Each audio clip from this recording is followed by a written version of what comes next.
Assalamualaikum warahmatullahi wabarakatuh. Salam Pojok Hukum. Berjumpa lagi bersama saya di Pojok Hukum, dulur. Kita akan membahas mengenai bagaimana hukumnya, ya. Ini rumah ini, ya, dalam keadaan kosong dan ditempati oleh seseorang. Terus bagaimana apa perbuatan tersebut melanggar hukum atau melawan hukum.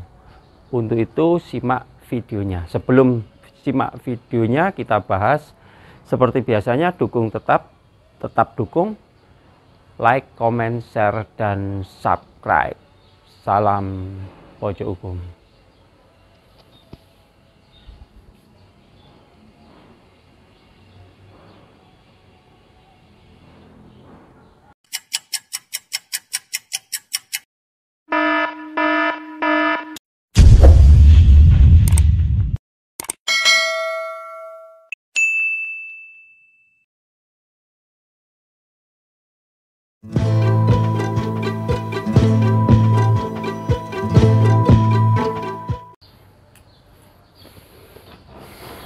Sambil bersantai, dulur, kita akan bahas sesuai dengan judul saya tadi, dulur. Jadi menghuni rumah tanpa izin pemiliknya itu sebenarnya sudah pernah saya bahas yang kemarin-kemarin, ya. Tapi ini ada juga pertanyaan-pertanyaan dan juga saya ulas lagi, saya terangkan lagi.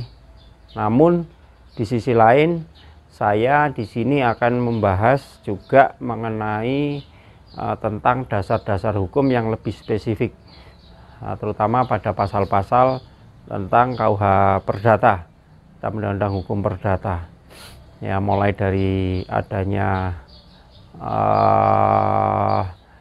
perbuatan melawan hukum, tentang adanya kasus pidana, ya, tentang memasuki dengan cara paksa 167, dengan cara tidak dipaksa, dan lain sebagainya.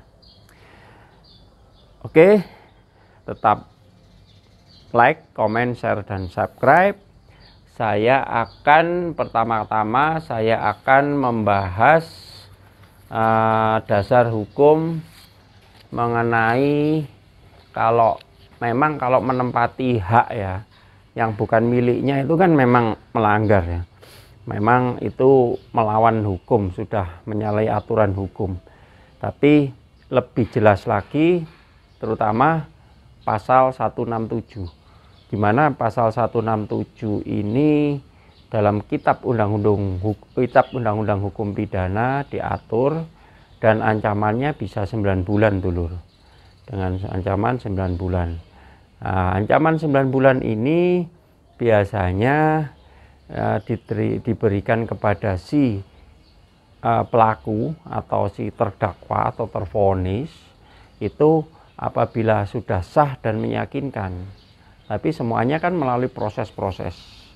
Proses itu mulai dari berita acara pemeriksaan, kepolisian, saksi, pengakuan, terus bukti keterangan ahli, dan lain sebagainya. Terus juga penuntutan dari pengadilan, adanya jaksa penuntut umum dengan pasal maksimal, hukuman maksimal 9 bulan. Tapi kebanyakan pasal 167 ini dikait-kaitkan dengan pasal 335. Biasanya seperti itu. Pasal 335 itu mengenai perbuatan tidak menyenangkan. Tapi pasal itu ada yang dipaksakan, ada yang sampai saat ini, detik ini, tanggal ini, itu masih berlanjut. 335 perbuatan tidak menyenangkan. Padahal sejak tahun 2013 itu Mahkamah Konstitusi sudah membatalkan pasal 335. Ya, tapi masih tetap kadang-kadang dipakai. Tapi biasanya dari pihak nanti diproses di kejaksaan maupun pengadilan, biasanya pasal 335 ini dihapus dan diterapkan pasal 167. Sekarang Anda penasaran, dulur penasaran, Pemirsa penasaran di pojok hukum, saya bacakan pasal 167 berdasarkan unsur-unsurnya dan juga menurut pembahasan menurut pakar-pakar hukum. Saya bacakan ya dulur. Kitab Undang-Undang Hukum Pidana, terutama pasal 167 ayat 1. Barang siapa yang memaksa masuk ke dalam rumah atau pekarangan ya, atau ruangan ya, seperti ini, rumah atau pekarangan atau rumah ya, tertutup yang dipakai orang lain dengan melawan hukum, dipakai orang lain yang tadi yang memakai tadi, atau terlapor tadi, atau mungkin tersangka tadi, atau terdakwa tadi, melawan hukum atau berada di situ dengan melawan hukum ya. Dan atas permintaan yang berhak atau suruhannya tidak pergi. Nah ini penting dulu yang kedua ini. Jadi kalau seandainya sudah tahu ada pemiliknya dan pemiliknya itu melakukan himbauan, melakukan peringatan untuk segera pergi, segera keluar, segera pindah, itu dengan cara memaksa atau tidak dipaksa, itu sudah unsurnya paling tidak agak terpenuhi di pasal 167. Diancam dengan pidana paling lama 9 bulan atau pidana denda paling banyak 400. Jadi pidananya 9 bulan. Tapi ada kasus, pernah saya dengar ada kasus kebetulan kawan saya yang menangani, itu kasus di daerah pengadilan negeri daerah kota Gresik ya, pengadilan negeri Gresik itu akhirnya diputus menjadi 3 bulan. 3 bulan, tapi sudah sah dan meyakinkan, sudah terbukti. Jadi unsur-unsur di pasal 167 ini sangat-sangat harus terpenuhi. Karena apa? Sangat riskan sekali, sangat bergesekan sekali, sangat ringan sekali sebenarnya. Ya, harus dipenuhi dulu oleh jaksa penuntut umum atau pihak polisian atau pihak pelapor. Di dalam Kitab Undang-Undang Hukum Pidana, terutama serta komentarnya oleh pakar hukum ya, R. Susilo, itu yang kejahatan yang dimaksud dalam pasal ini dinamakan Huis van den Brink, yang berarti pelanggaran hak kebebasan rumah tangga. Jadi Huis van den Brink tadi pelanggaran terhadap kebebasan rumah tangga seseorang. Jadi menempati rumah orang lain ya tanpa hak, itu sudah diancam dengan hukuman ancaman pidana 9 bulan tadi, 167. Terus yang dimaksud dengan melawan hukum tadi, melawan hak tadi, yaitu masuk dengan paksa ke dalam rumah atau ruangan tertutup atau sebagainya. Jadi maling katakanlah, ya ini pencurian, memasuki halaman, atau mungkin menagih utang, memasuki pagar halaman. Anda sampaikan saja, keluar 3 kali, itu sudah masuk kepada peringatan lisan. Dan sudah kalau ada buktinya, CCTV atau mungkin saksi-saksi atau mungkin dan lain sebagainya, kamera, video, nah, saya kira itu sudah masuk unsur memberi peringatan. Kalau sudah memberi peringatan, biasanya unsurnya itu terpenuhi 167 dengan memaksa masuk ke dalam ruangan, ya toh, yang tertutup atau sebagainya lah, rumah-rumah tangga dan sebagainya. Terus yang kedua dengan melawan hak berada di rumah, ruangan tertutup atau sebagainya, tidak dengan segera pergi tadi kan. Keluar, pergi sampai 3 kali segera pergi. Tapi tidak segera pergi. Tapi juga kita harus membuktikan juga apakah yang menyuruh mengeluarkan itu adalah pemilik rumah tersebut atau orang lain. Kalau orang lain ya nggak bisa, makanya kita buktikan haknya ini, hak yang mengusir tadi siapa. Kalau memang benar-benar hak yang mengusir tadi memang berhak untuk melakukan tindakan hukum, ya berhak memenuhi unsur. Tapi kalau tidak berhak, ya tidak bisa seperti itu. Makanya untuk pasal 167 ini banyak dilakukan oleh kasus-kasus atau kasus-kasus yang ada saat ini banyak terjadi sekali kasus-kasus seperti ini. Jadi kadang-kadang suatu lahan, suatu rumah ditulisi ketentuan peringatan atau pemberitahuan barang siapa yang memasuki halaman milik orang lain tanpa hak dan lain sebagainya. Pasal 167 ancamannya 9 bulan seperti itu.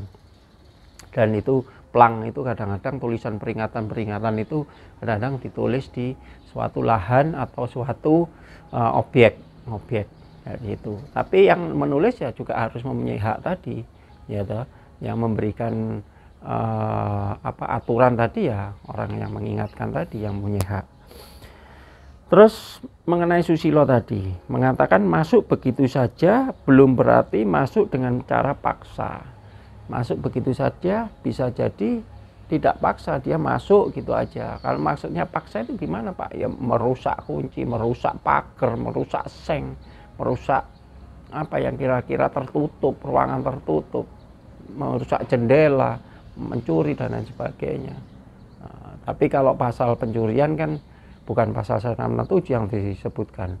Bisa juntonya 167, bisa tidak karena pasal pencurian lebih berat mungkin. Kan aturannya seperti itu. Masuk dengan melawan kehendak yang dinyatakan lebih dahulu, yaitu kehendak. Kehendak tadi memberikan peringatan, omongan, baik lisan maupun tulisan, keluar dan lain, pergi dan lain sebagainya. Jadi kalau untuk cara pelaporannya ya seperti biasanya yang pernah saya sampaikan episode yang lalu. Jadi melaporkan kepada pihak penyidik, kepolisian disertai alat bukti yang sah, yang kuat, bisa CCTV, bisa surat peringatan tertulis, somasi tadi, bisa saksi-saksi dan lain sebagainya. Terus mengenai perdatanya, perdatanya hubungan perorangan, ini dikatakan bisa perbuatan melawan hukum juga. Perbuatan melawan hukum ya dilaporkan perbuatan apa namanya, melawan hukum dengan gugatan perbuatan melawan hukum di pengadilan. Ya saya kira cukup jelas, cukup singkat ya. Karena memang kita juga harus tahu, harus paham tentang hukum. Ini menambah wawasan juga dulur. Siapa saja kalau menagih utang atau mungkin memasuki halaman orang lain, Assalamualaikum, tidak ada sautan, selamat pagi, sepada, atau siapalah, selamat siang, selamat malam, tapi ternyata tidak ada orang memasuki, ternyata ketahuan orang yang berhak, terus dia memberikan peringatan, itu sudah, kalau orang itu memang niatan untuk menjerumuskan Anda, menunjukkan dulur-dulur, tamu, ya bisa-bisa jadi itu bisa terjadi. 167 bisa diterapkan. Tapi makanya untuk itu ya dalam pojok hukum ini Anda sekarang dulur menjadi paham, tahu, jadi janganlah memasuki halaman yang tanpa izin. Halaman ya iseng-iseng masuk ke dalam suatu ruangan atau suatu lahan, terus tanpa hak merusak gembok, merusak pagar, merusak seng dan lain sebagainya dengan cara yang tidak ada niat sebetulnya. Hanya mengambil suatu pohon, suatu mangga, suatu bola yang jatuh ke dalam suatu lahan, bola sepak, atau mungkin barangnya masuk ke dalam suatu lahan terus diketahui oleh orang yang berhak. Nah, itu bisa jadi masuk dalam pasal 167. Jadi ini banyak diterapkan di masyarakat bagi orang-orang yang memanfaatkan kezoliman hukum, memanfaatkan situasi hukum. Makanya mudah-mudahan ini menambah pengetahuan wawasan tadi agar dulur tidak terzolimi oleh hukum, oleh orang-orang yang memang memanfaatkan hukum itu sendiri untuk kepentingan dia sendiri. Saya kira cukup sekian, mudah-mudahan dulur tambah sehat, tambah panjang umur, terus juga kita doakan dalam tim pojok hukum ya, agar dulur agar dulur selalu melihat video ini, tidak bosan-bosan melihat video ini, dan selalu stay tune, selalu berlangganan dengan mengklik tombol lonceng. Ada di situ kan tombol lonceng, subscribe, like, dan komen. Komentar aja di situ, enggak apa-apa, bebas kita, bebas, asalkan sopan, asalkan menambah positif, ya, kritik-kritik yang positif dan lain sebagainya, atau juga langsung konsultasi ke permasalahan-permasalahan hukum yang ada di 08383, atau mungkin ikut ke grup WA, grup Pojok Hukum. Nanti kita share bersama-sama, kita bahas ya bersama-sama agar orang lain-lainnya yang nggak ngerti bisa tahu semua gitu, bisa tambah wawasan semua. Insya Allah barokah, menambah wawasan, mengetahui pengetahuan. Saya kira cukup sekian. Jangan lupa like, comment, share, dan subscribe. Salam Pojok Hukum. Wassalamualaikum warahmatullahi wabarakatuh.